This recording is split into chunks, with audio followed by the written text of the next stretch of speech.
It is time for another day of NaNoWriMo. My goal today is 22,500. I'm currently at 21,000, about 300 and some change, so just a touch over 1,000 words is my minimum.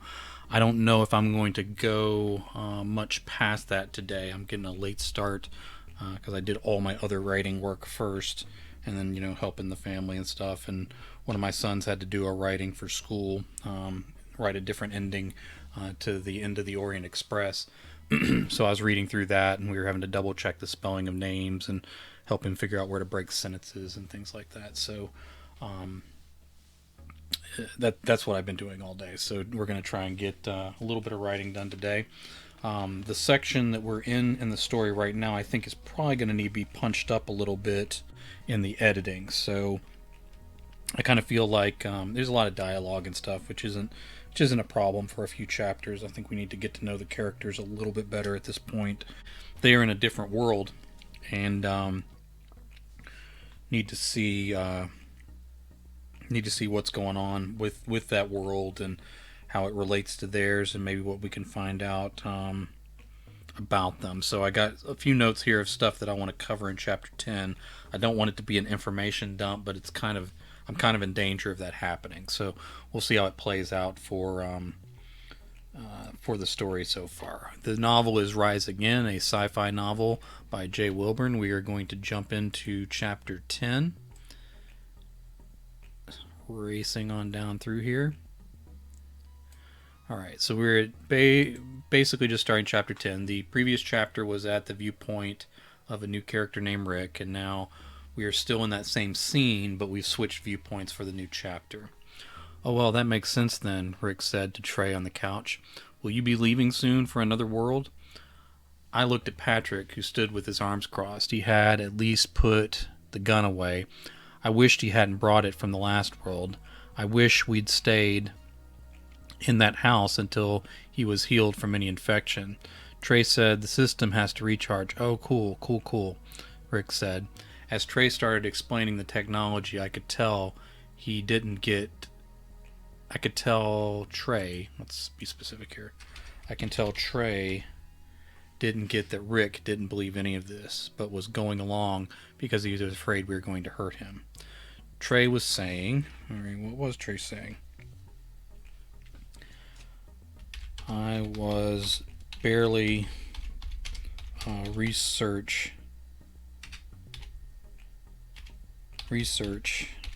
assistant back then. 20 years old. Unbelievable.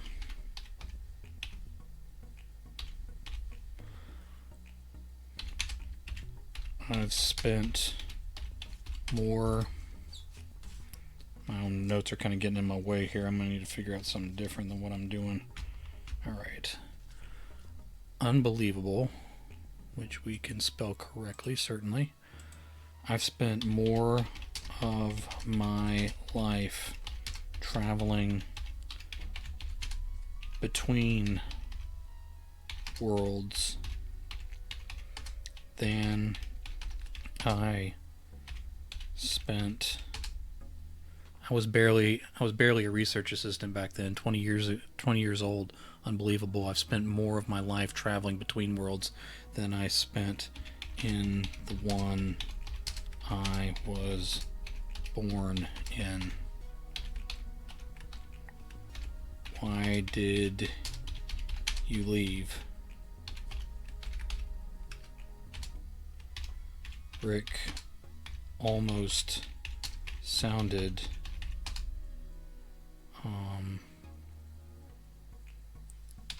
curious in an honest way.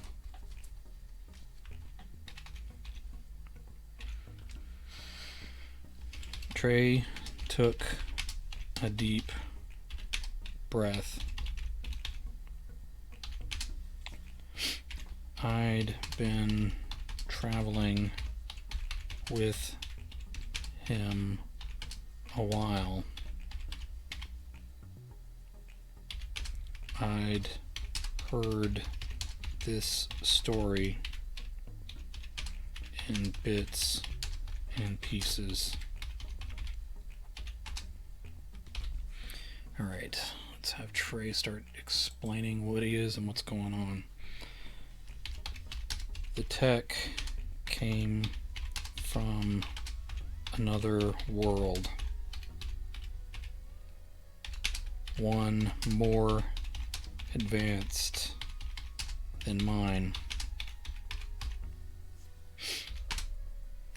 The stuff was stripped out of the traveler's body, studied and replicated.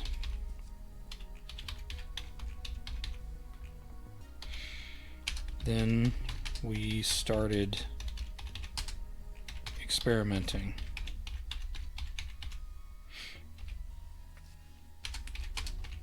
I didn't have security clearance,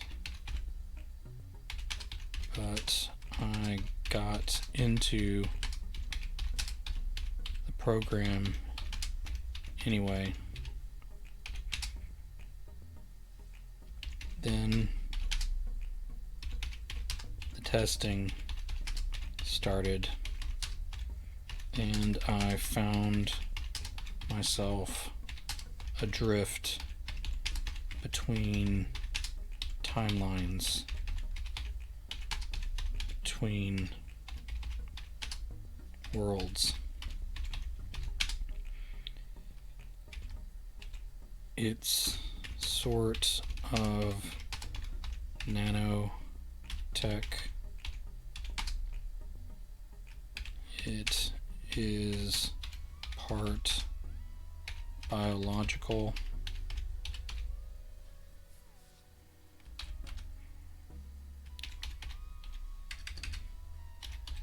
Trey paused.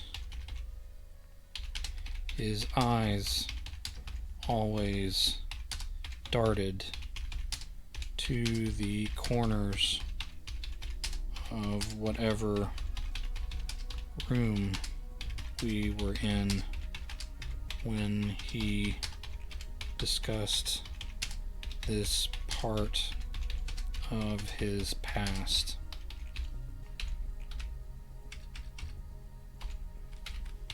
Did something go wrong? Rick asked. Is that why you can't get home?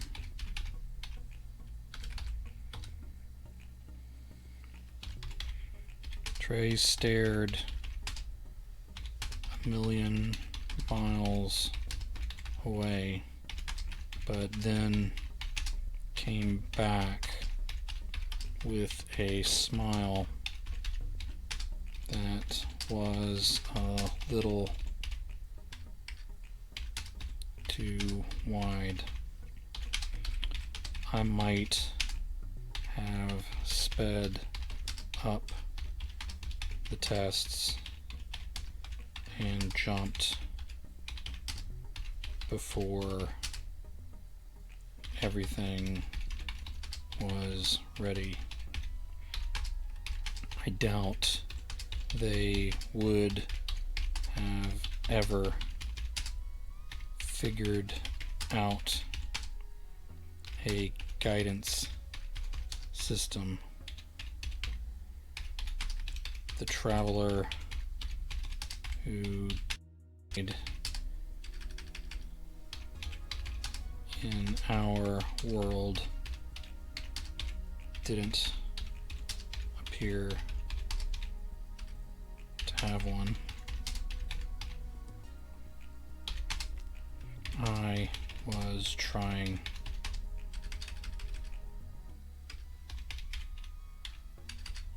to escape a world that had long ago descended into tyranny.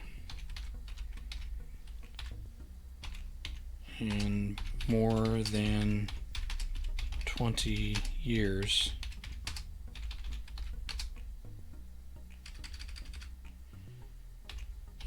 you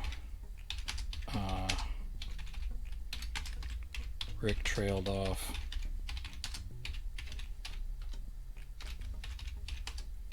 Say it, Trey said. You haven't found a better world yet. Trey looked away from Rick.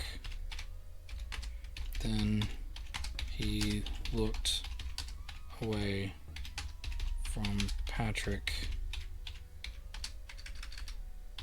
and I.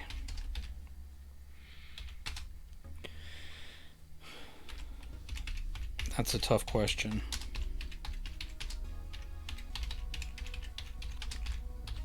I've stayed in a few worlds for a while.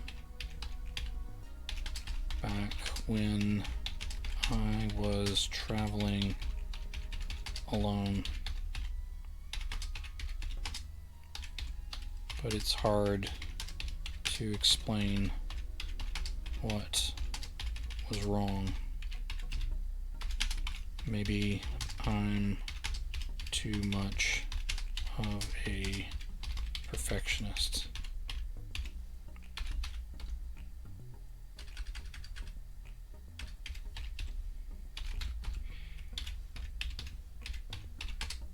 Patrick snorted at that, but didn't say anything. I wasn't sure what his reaction meant. Alright, so we've explained the technology a little.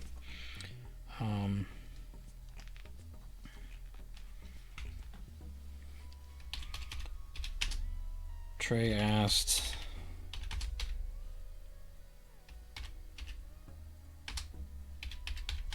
do you have anything to eat?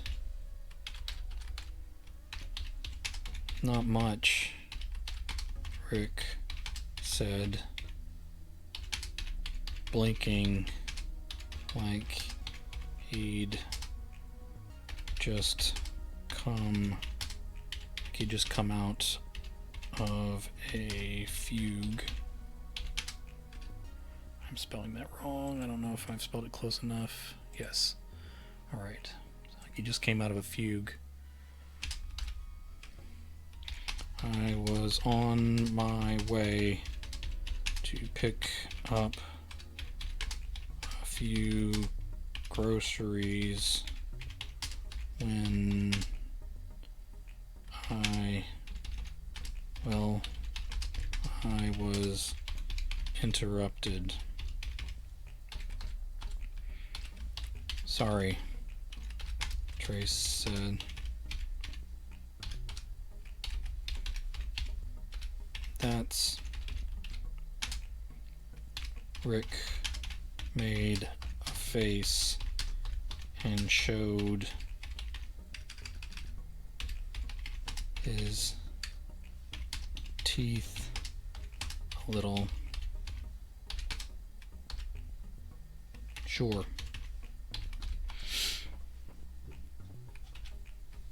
We can try to make something out of what you've got on hand, Patrick said. You might be surprised what we survived on in other worlds.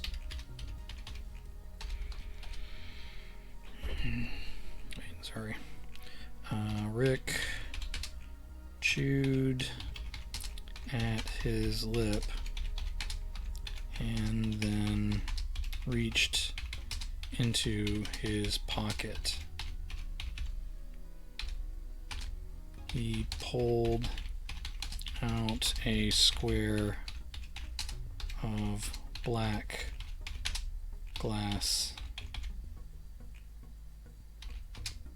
It was fairly thin.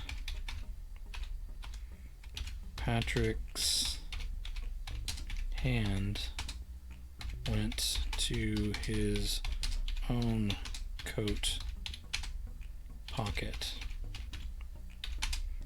I grabbed his arm to keep him from pulling the weapon, if that's what he had planned.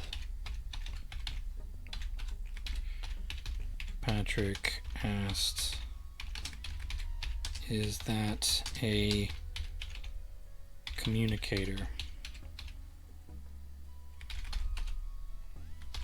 Rick dropped it on the glass, on the little glass table by his bent knees. It landed on top of his discarded mask.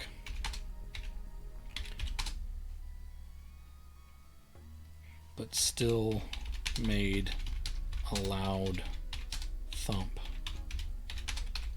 Sorry.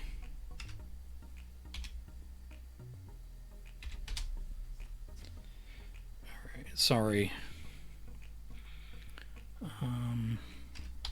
I wasn't trying anything. I was just going to order some food. It can be delivered to the house here. And the delivery person, he would say man, and the deliveryman, Patrick asked, "We're in a pandemic. I can order without..." Okay, let me have something different going on here. Is that a communicator? Okay. Trey picked up the device. Alright, there we go. Alright, we're in a pandemic. I can order without talking to anyone. They'll charge my card and leave it on the porch, on the step right outside. No contact with anyone, I swear. Now let's make that a separate sentence. I swear, Rick said. Trey said, "This is an airsoft?" What?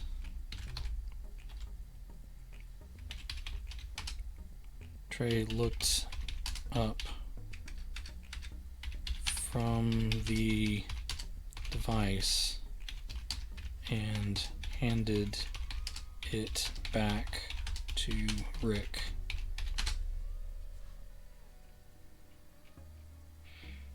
Alright, I'm still on screen. Okay, Patrick tensed, but I gripped his arm tighter.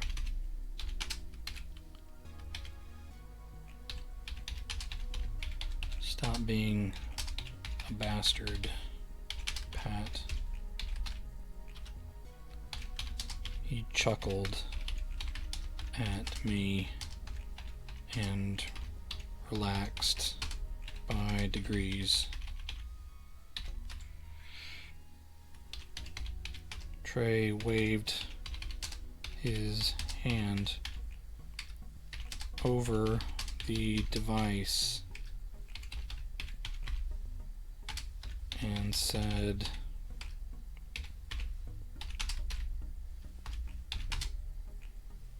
"An airsoft.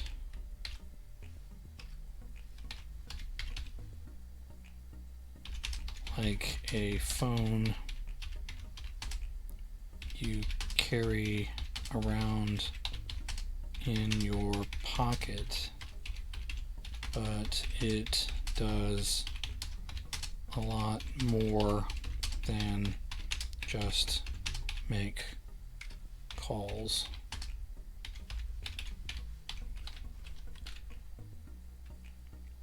"Oh, yeah," Rick said. "We just call it a phone." An airsoft is like a fake gun thing in this world.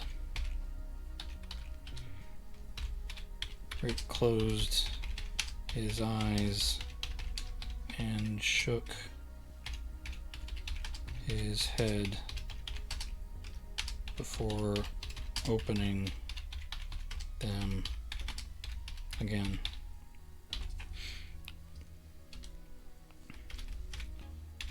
Airsofts are a lot bigger in my world, Trey said. "Well,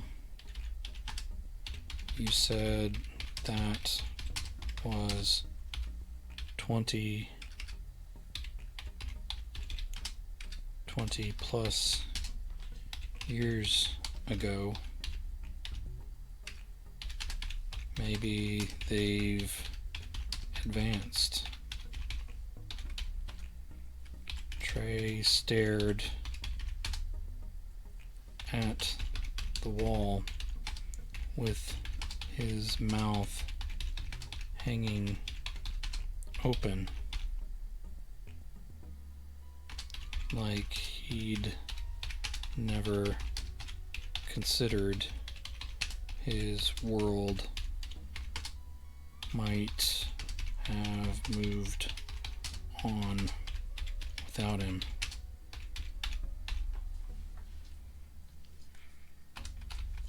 "Why do you call it an airsoft?"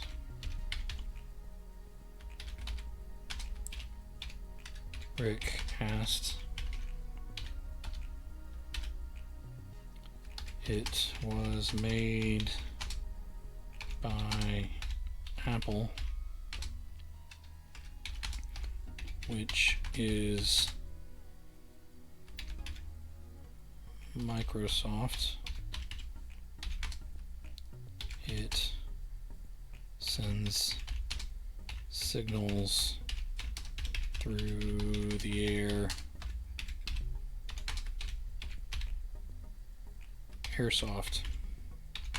See? Yeah? Rick shook his head. We have Apple. That would be my. Is that right? It was made. Let me just change this right here. We have. It was made by Microsoft. We'll leave it at that. Yeah, we have Microsoft here too. The iPhones were made by Apple.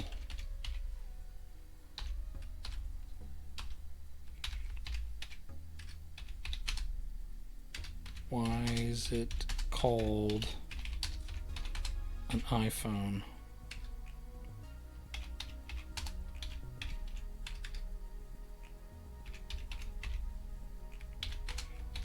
Because of video.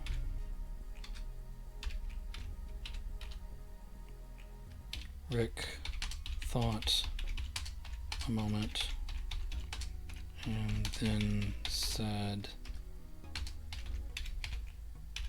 no, I need to do this. Don't capitalize, please. No, I, as in the letter I.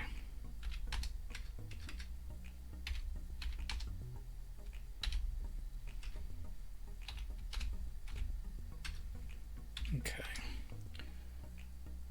All right, moving along. What does the I stand? Stop capitalizing. What does the I stand for? Rick was the one who lost focus then. I don't really know.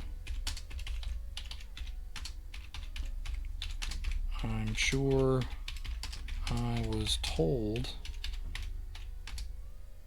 but I don't remember. What year did you leave your world? 1996. Trey said. Who was president?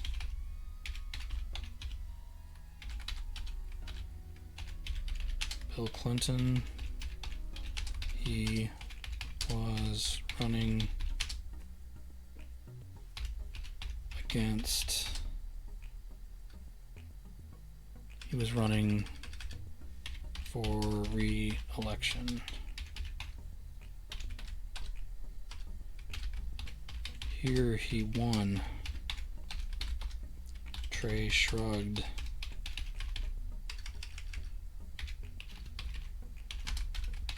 He might have won there too. Have you considered this might be your world just 24 years later?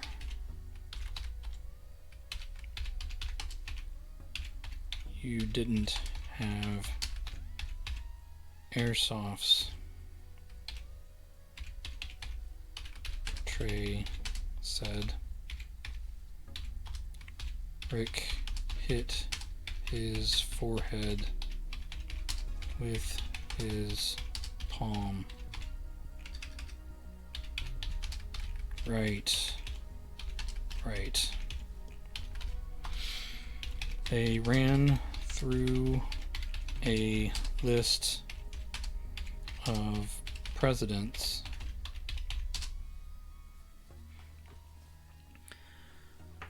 they ran through a list of presidents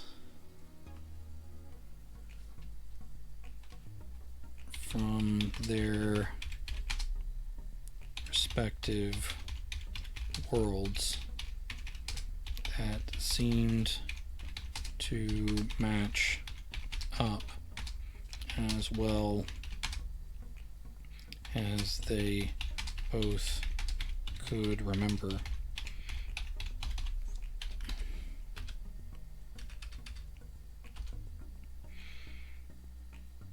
Let's do this. Rick added a couple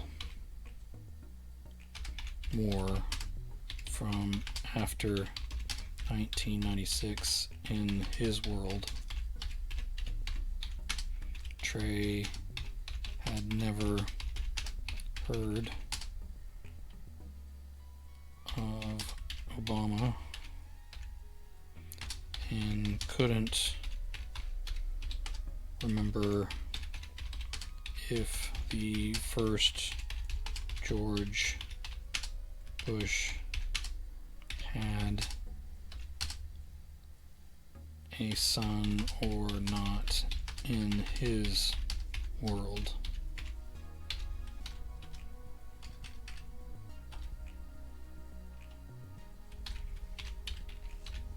Donald Trump? Trey asked. I wonder if that's the same Donald Trump from my world. If so, they followed very different paths.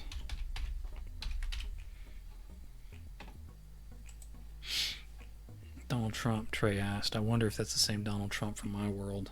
If so, they followed very different paths. It could be the same guy, Rick said. Alright. Rick said his rise was unlikely, to say the least.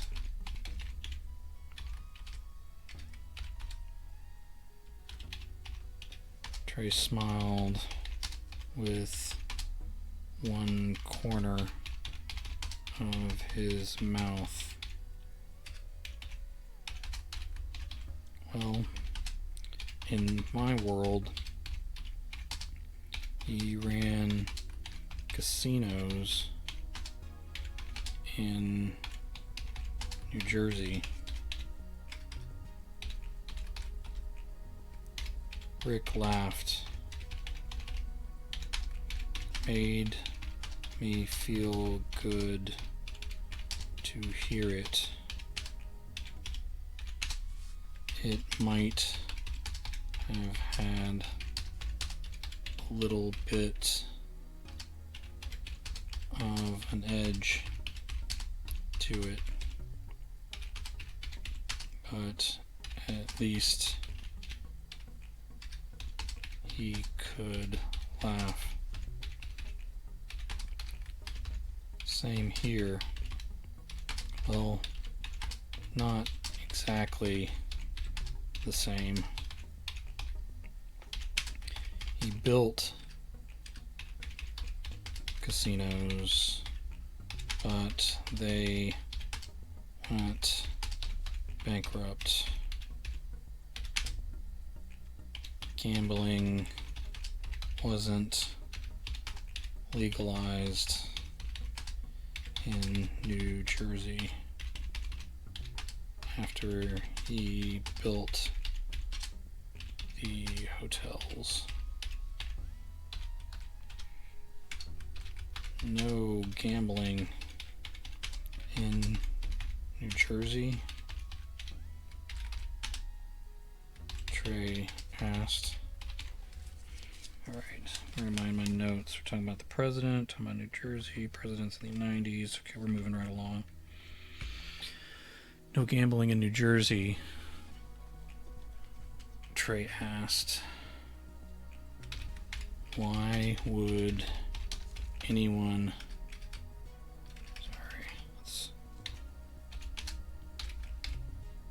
Why would anyone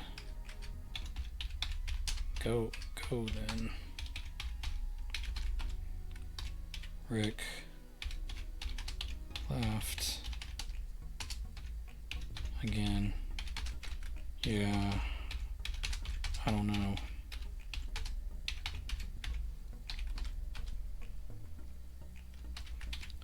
Is he a tyrant?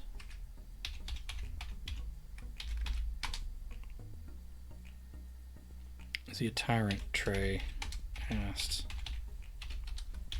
This seemed to sober Rick up. I thought he was insulted, but then he finally said,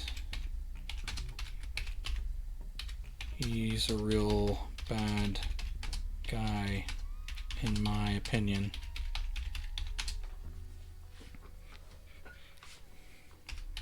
He's running for re-election, and I really hope he loses for the good of the country.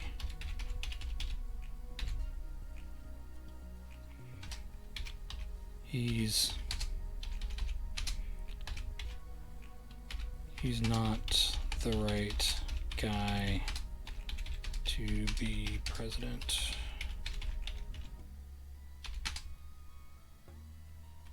Half the country, almost half, seems to love him, though. Pandemic has been handled badly. The economy is hurting right now, and there is unrest everywhere. He sides with fascists. Trey leaned forward as Rick spoke. Patrick said, if he can lose an election, he isn't much of a tyrant. We've been to worse worlds. We don't know how bad this one really is yet, I said.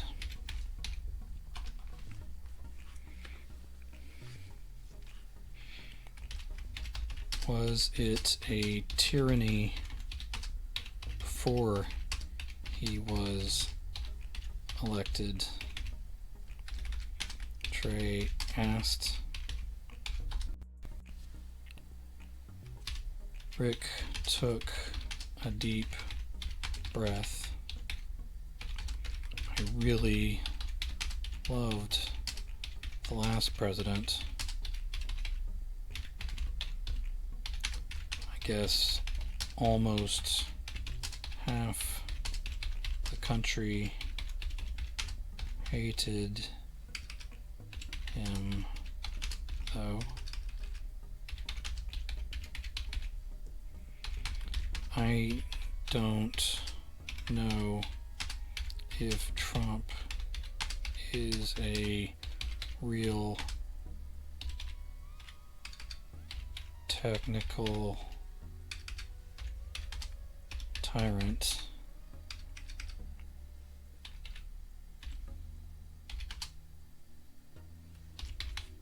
Technically, I mean, he'd like to be, but the Constitution keeps stopping him.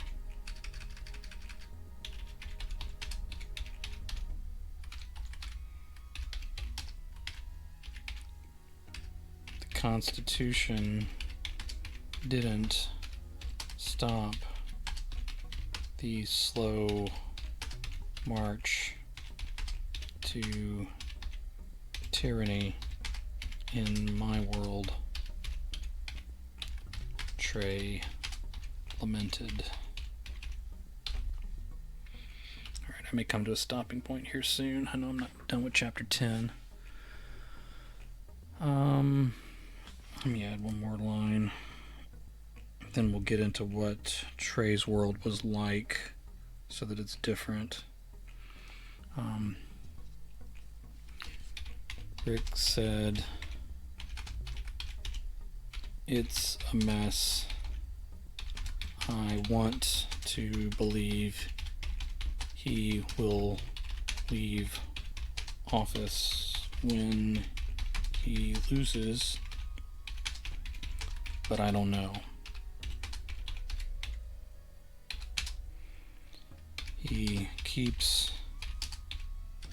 He separates kids from their parents and keeps them in cages when they cross the border, but then he's not allowed to block people on Twitter. He tried to undermine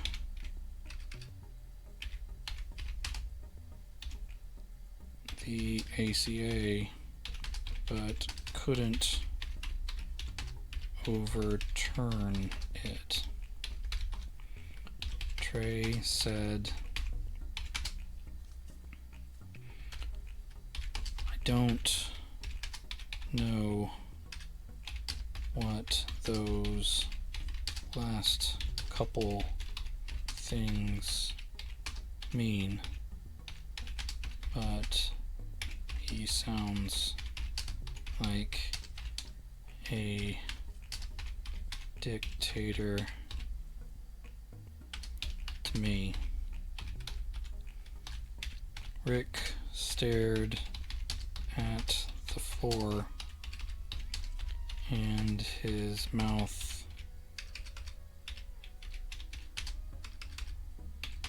moved in and out of various shapes.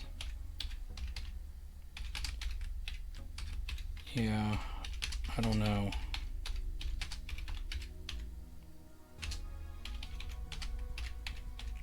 What was your world like? I don't think anyone would say this one was a dictatorship.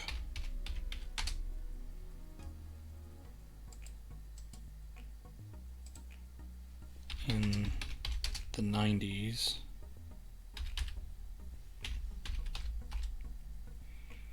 Trey took Another deep breath. Then he explained. Alright, we'll stop there for today. I'm at 22,670, so not quite as far ahead of the goal as I was starting yesterday, or starting today, because I'd gone way over yesterday, but I'm over the goal, so that's all that I really need to do. So we'll save it. I'm going to go fill in my word count, and then we will take a look at some of our other author friends. Back to here. Okay. So 22,670. 22,670. I am happy with that. Maybe I'll go with a small happy because I only went a little bit ahead today. Alright, so 22,670. Still moving right along. Alright, let's take a look at a few of our author friends. Okay. Jessica McHugh has blown this novella out of the water. She is 29,000 out of her 25,000 goal, and she's going to be writing another one as well. Let's take a look at some of her older projects. Hares in the Hedgerow was a follow-up to a really great novel, and she completed that one. Home Birth is drafted, but I don't know that I've seen that one. Hares in the Hedgerow, the cover's different now, but it looks like she was writing, maybe she wrote on it 2 times, and that's the complete novel. The Darla Decker series is really great, and all of these, I believe, are out. The Train Derails in Boston, this is a young reader series up here. Train Derails in Boston is a really intense kind of ghost horror story. The Green Kangaroos, again, the covers are different. That's out as well. It's a cyberpunky, really intense story. So she's done some great work for her NaNoWriMo. So let's take a look at another author here. All right. Always love to check out what Armand Rosamilia is doing. Got to keep tabs on that guy. All right, so The Devil's School, he is at 23,563, well ahead of me. I believe he's updated today, but it's hard to tell because he's doing so well. Let's take a look at a few other folks. All right, Peter Germany, I haven't looked at in a while. Well, I don't think he's given me permission to look. All right, so I won't bring him up on screen. John Quick, let's look at his. All right.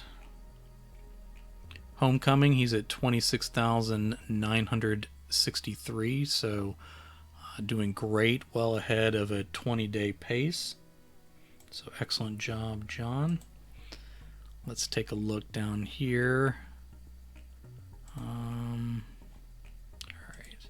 Making sure people have updated before I call them out on screen. We haven't looked at J.C. Walsh in a while. He's doing all right. Let's take a look. He's at 4,865. I think he may have been there for a little while. So he may have some catching up to do, but 4,865 words is nothing to be ashamed of. And over time, he will finish that book there. So I'm not sure if he's going to do a couple sprints in the weekends to bring his numbers up a little bit, but he's doing well. All right, let's take a look and see. All right, J.C. Walsh, Alex from Iowa. We've looked at a couple things he's done. He's back writing on Iowa Creature Feature. Alex from Iowa is he's got a few short stories going too, so he's writing between a number of things, but 16,449 words is excellent and well ahead of pace. He's really been on fire the last few months, so got a lot of motivation going there. All right, let's take a look at Tim Meyer. I haven't looked at his word count in a while, and of course he is blowing it away. 30,805 words. on his 50,000 word goal. I don't know if the book's going to be a little bit longer than that or not, but he's going to be done in no time. So doing a great job. I think we can look at one or two more people. Let's take a look at. Let's see what Stephen Kozanowski's done. He is at 26,576 words. So again, doing great. He's past the halfway mark. Yeah. Where's that halfway mark badge?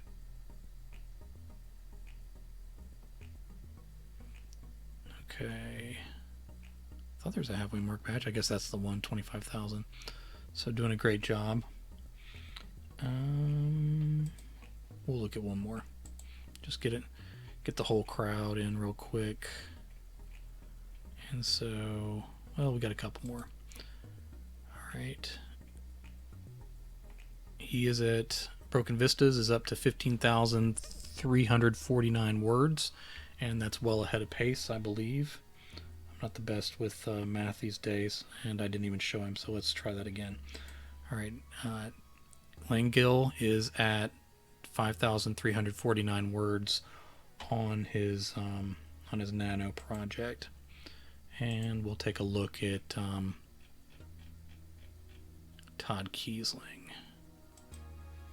All right, he is at 19,175 words on Spiders in the Lattice. That's an interesting title, and so he is staying well above pace as well. So very proud of everyone and how they're doing. So I have again hit the 22,000 word mark, which 22,600, which is just above the pace I'm trying to keep of 2,500 words a day average. Rise Again is the novel, and I will jump back in on that again next week, tomorrow, and hope everyone else is doing great with their NaNoWriMo goals as well. Look forward to talking to you guys again tomorrow.